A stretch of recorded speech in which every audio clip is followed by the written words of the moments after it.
Dan bahagia Bapak Ibu Guru. Berikut adalah koneksi antar materi modul 2.2 pembelajaran sosial emosional yang sudah saya buat. Perkenalkan, saya Francisca Nining Mariana, CGP Angkatan 10 dari Kabupaten Kota Waringin Barat.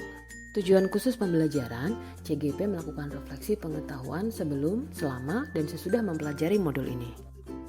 Pertanyaan pematik pertama, apa kesimpulan tentang perubahan pengetahuan, keterampilan, sikap sebagai pemimpin pembelajaran setelah mempelajari pembelajaran sosial dan emosional? Setelah mempelajari pembelajaran sosial emosional, perubahan pengetahuan, keterampilan, sikap yang saya rasakan adalah mulai memahami diri sendiri, mengontrol emosi dalam melaksanakan proses pembelajaran di dalam kelas, karena selama ini yang saya rasakan adalah saya sulit untuk mengontrol emosi jika melihat sesuatu yang tidak sesuai dengan kehendak atau keinginan saya. Saya sebagai pemimpin pembelajaran di kelas harus mampu memahami dan menerapkan pembelajaran sosial emosional yang berkaca pada 5 kompetensi sosial emosional, yaitu kesadaran diri, manajemen diri, kesadaran sosial, keterampilan berelasi, dan pengambilan keputusan yang bertanggung jawab.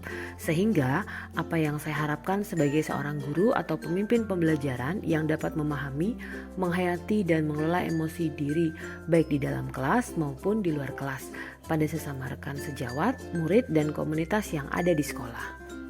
Pertanyaan pematik selanjutnya, apa kaitan pembelajaran sosial dan emosional yang telah Anda pelajari dengan modul-modul sebelumnya? Kaitannya dengan modul 1.1, pembelajaran sosial emosional lebih menekankan pada figur teladan seorang guru yang mampu melatih, menahan, mengelola emosi dirinya sesuai dengan filosofi Ki Hajar Dewantara, yaitu Eng Ngarso Suntolodo. Sebagai pamong guru, membutuhkan pemahaman dan penguasaan terhadap KSE yang matang, mampu menciptakan ekosistem sekolah yang mendorong pertumbuhan budi pekerti selain aspek intelektual. Harus paham benar dengan situasi lahir batin dirinya sendiri dan muridnya. Murid diajak untuk menyadari, melihat, mendengarkan, merasakan, mengalami pengalaman belajar yang dapat mengembangkan pengetahuan, keterampilan, dan sikap positif mengenai aspek sosial dan emosionalnya. Kaitannya dengan modul 1.2, pembelajaran sosial emosional adalah merupakan pembelajaran yang dilakukan secara kolaboratif oleh seluruh warga sekolah. Hal ini sesuai dengan materi pada modul 1.2, yaitu peran dan nilai guru penggerak, yaitu kolaboratif. Guru dapat menumbuhkan nilai dan peran pada guru dan murid dalam pengelolaan emosi sehingga nilai kemandirian dan pembelajaran yang berpusat pada murid serta peran guru penggerak sebagai pemimpin pembelajaran yang mendorong kolaborasi dapat tercapai. Kaitannya dengan modul 1.3, pembelajaran sosial emosional dapat disinergikan dengan visi seorang guru penggerak. Guru dapat mewujudkan visi yang diharapkan dengan melakukan prakarsa perubahan dengan memberikan pembelajaran kesadaran diri, manajemen diri, kesadaran sosial, kemampuan berelasi, dan pengambilan keputusan yang bertanggung jawab, sehingga diharapkan dapat mewujudkan profil pelajar Pancasila. Kaitannya dengan modul 1.4, pembelajaran sosial emosional sangat berkaitan erat dengan materi pada modul 1.4, yaitu budaya positif, di mana budaya positif ini dapat terwujud dengan adanya pendidik dan tenaga kependidikan yang memiliki 5 KSE. Guru dan murid dapat mengenali dan memahami emosi masing-masing sehingga mampu mengontrol diri dan dapat menciptakan suasana yang menyenangkan, aman, dan nyaman yang berpengaruh dalam penerapan budaya positif baik berupa disiplin positif maupun keyakinan kelas dengan sebaik mungkin sesuai dengan kesadaran diri dan manajemen diri. Kaitan dengan modul 2.1, pembelajaran sosial emosional juga sangat berkaitan erat dengan pembelajaran berdiferensiasi karena keduanya sama-sama menekankan pembelajaran sesuai dengan minat, kebutuhan, dan profil belajar dari murid dengan tujuan menjadikan murid-murid yang memiliki rasa tanggung jawab yang tinggi. Guru dapat melakukan pembelajaran dengan mengidentifikasi perasaan dan emosi. Hal ini sejalan dengan pembelajaran berdiferensiasi yang memetakan kebutuhan murid diantaranya kesiapan belajar, minat, dan profil belajar murid dengan menggunakan strategi diferensiasi konten, proses, dan produk sehingga pembelajaran dapat dilaksanakan sesuai dengan kebutuhan murid agar pembelajaran semakin menyenangkan dan dapat mewujudkan merdeka belajar. Pertanyaan lanjutan yang pertama, Sebelum mempelajari modul 2.2, saya berpikir bahwa kompetensi sosial dan emosional dapat dengan sendirinya terbentuk berdasarkan kebiasaan dan lingkungannya. Dan bersamaan dengan pembelajaran di kelas, KSE dapat secara otomatis dikuasai. Sehingga saya hanya berfokus pada proses penyampaian materi sesuai dengan kurikulum. Setelah mempelajari modul ini, ternyata saya baru menyadari bahwa pembelajaran sosial emosional juga penting untuk diterapkan di sekolah.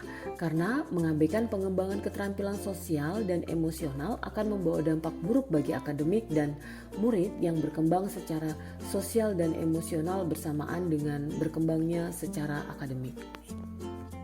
Pertanyaan lanjutan kedua, berkaitan dengan kebutuhan belajar dan lingkungan yang aman dan nyaman untuk memfasilitasi seluruh individu di sekolah agar dapat meningkatkan kompetensi akademik maupun kesejahteraan psikologis well-being. 3 hal mendasar dan penting yang saya pelajari adalah: yang pertama, peningkatan 5 KSE, yaitu kesadaran diri, manajemen diri, kesadaran sosial, keterampilan berelasi, dan pengambilan keputusan yang bertanggung jawab. 2. Kesadaran penuh sebagai mindfulness sebagai dasar penguatan 5 kompetensi sosial dan emosional dengan menggunakan teknik STOP. Dan yang ketiga, akan menerapkan 4 indikator pembelajaran sosial emosional dalam pembelajaran di kelas, yaitu pengajaran eksplisit, integrasi dalam praktik mengajar guru dan kurikulum, akademik, peningkatan iklim kelas dan budaya sekolah, serta penguatan KSE kepada pendidik maupun tenaga kependidikan yang ada di sekolah. Pertanyaan lanjutan 3, berkaitan dengan nomor 2, perubahan yang akan saya terapkan di kelas dan di sekolah. Yang pertama bagi murid dan yang kedua bagi rekan sejawat. Perubahan bagi murid, yang pertama melakukan pembelajaran dengan pengajaran eksplisit baik dalam kegiatan kokurikuler, intrakurikuler maupun ekstrakurikuler. Yang kedua, melakukan pembelajaran dengan terintegrasi dalam praktek mengajar guru dalam kurikulum akademik dengan mengajak murid membuka pelajaran dengan semangat, melibatkan murid secara aktif dalam kegiatan inti pembelajaran dan mengemukakan perasaan murid dan keinginan murid sebagai penutup pembelajaran. Dan yang ketiga, menciptakan iklim kelas dan budaya sekolah dengan cara mengetahui dan menerapkan gaya dan minat mereka dalam belajar, serta membuat keyakinan kelas yang merupakan sarana kesepakatan antara murid dan guru dalam segala aktivitas di kelas. Perubahan bagi rekan sejawat, yang pertama menjadi teladan, yaitu dalam menerapkan KSE dalam peran dan tugas menciptakan budaya saling memberi apresiasi dan menumbuhkan rasa kepedulian dengan teman sejawat. Yang kedua, belajar, yaitu membiasakan melakukan refleksi KSE pribadi, berkolaborasi antar rekan sejawat, mengembangkan pola pikir bertumbuh, memahami tahapan perkembangan murid, meluangkan waktu untuk berintrospeksi dan mengagendakan sesi berbagi praktik baik. Dan yang ketiga, berkolaborasi, yaitu dengan membuat kesepakatan bersama, mengembangkan komunitas belajar yang sudah ada, membuat sistem mentoring rekan sejawat, dan mengintegrasikan KSE dalam pelaksanaan rapat Dewan Guru. Di akhir pemaparan koneksi antar materi saya tertarik sekali dengan pernyataan dari Bapak Nadiem Makarim yang berbunyi, besok dimanapun Anda berada, lakukan perubahan kecil di kelas Anda. Apapun perubahan kecil itu, jika setiap guru melakukan secara serempak, kapal besar bernama Indonesia ini pasti akan bergerak.